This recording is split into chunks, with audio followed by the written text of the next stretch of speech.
ഈ ബോബി ചെമ്മണ്ണൂർ അണിറോസ് വിഷയത്തിൽ എനിക്ക് കുറച്ച് കാര്യങ്ങൾ പറയാനുണ്ട്. അത് പെട്ടെന്ന് പറഞ്ഞ് അവസാനിപ്പിക്കാം. ഇതാരെയും വേദനിപ്പിക്കാനോ ആരെയും ദ്വേഷിക്കാനോ വേണ്ടിയല്ല.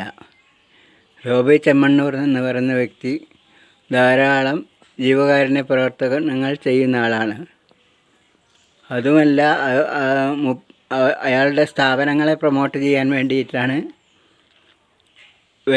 അയാൾ ഉദ്ഘാടനങ്ങൾക്ക് ഒക്കെ അണിറോസിനെ അതുപോലുള്ള വ്യക്തികളെ ക്ഷണിക്കുന്നത്. അയാളെ സ്വന്തം ആവശ്യത്തിന് വേണ്ടിയല്ല.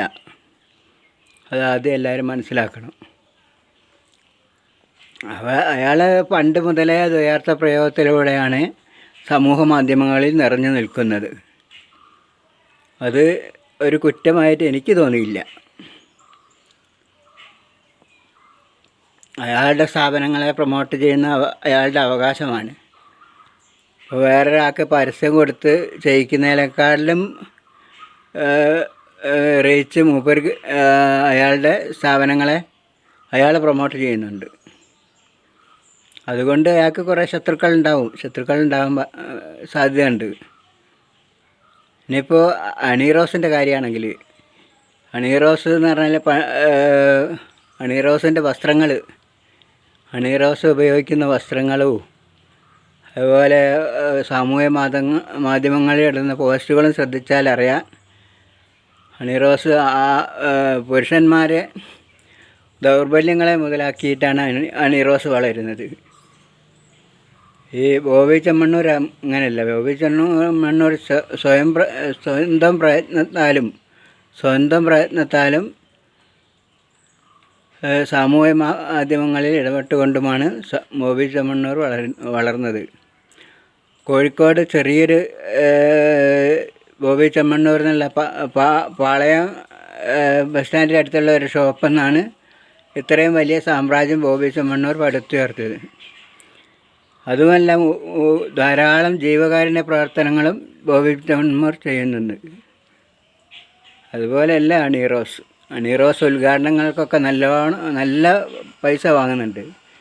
ഓരോരോ ഉദ്ഘാടനങ്ങൾക്കും നല്ല പൈസകൾ വാങ്ങിയിട്ട് തന്നെയാണ് അണിറോസ് ചെയ്യുന്നത്. അതൊന്നും പൊതുസമൂഹത്തിന് ഉപകാരപ്പെടുന്ന ഒരു കാര്യങ്ങൾ ചെയ്തതായിട്ട് എനിക്കറിയില്ല. ബോബി ചെമ്മണ്ണൂർ അതുപോലെയല്ല. ബോബി ചെമ്മണ്ണൂർ കിട്ടുന്നതിൽ ഒരു വിഹിതം സാമൂഹ്യ പ്രവർത്തനങ്ങൾക്ക് ഉപയോഗിക്കുന്നുണ്ട്. പല നല്ല കാര്യങ്ങൾ ഉപയോഗിക്കുന്നുണ്ട്. വീട് വെച്ച് കൊടുക്കുക, അങ്ങനത്തെ പല കാര്യങ്ങൾക്കും പാവപ്പെട്ടവർക്ക് ഭക്ഷണം കൊടുക്കുക, അതുപോലെ പല കാര്യങ്ങൾ ചെയ്യുന്നുണ്ട്. അതുകൊണ്ട് ആരുടെ ഭാഗത്താ തെറ്റ് ശരിയെന്നൊന്നും ഞാൻ പറയുന്നില്ല. അതൊന്നും അപഗ്രഥിക്കാൻ ഞാൻ ആളല്ല. ഇത്രയും പറഞ്ഞുകൊണ്ട് ഞാൻ നിർത്തുന്നു. ഇത്രയൊക്കെ എനിക്ക് പറയാനുള്ളൂ. പിന്നെ അധികം പറഞ്ഞാൽ ചിലപ്പം പോലീസ് കേസാവും, പലതാവും. ഇപ്പോഴത്തെ കാലത്ത് സ്ത്രീകൾക്കാണ് മുൻഗണന.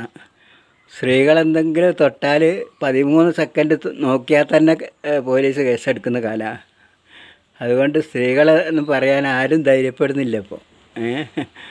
എല്ലാ അധികാരവും ഇപ്പോൾ സ്ത്രീകൾക്കാണ്. രാഷ്ട്രീയത്തിലായാലും എല്ലാത്തിലായാലും.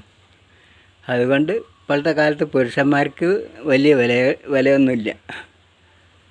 പുരുഷന്മാർക്കൊരു വിലയില്ല. ഇപ്പോൾ രാഷ്ട്രീയക്കാരനാണെങ്കിൽ കുറച്ച് വില ഉണ്ടാവുമായിരിക്കും, പക്ഷേ സാധാരണക്കാർക്കൊരു വിലയില്ല. സാധാരണക്കാരിപ്പോൾ എന്ത് വേണമെങ്കിൽ പറയാം. സാധാരണ സ്ത്രീകളെപ്പറ്റി എന്ത് പറഞ്ഞാലും ഒരു കുറ്റവും ഒരു കേസും വരില്ല. സാധാരണ യൂട്യൂബിലൊക്കെ എത്ര ആൾക്കാരെ സ്ത്രീകളെ പറ്റി ബാഡ് കമൻ്റ് ഇടുന്നത്. അവർക്കൊന്നും ഒരു പ്രശ്നമില്ല. ഈ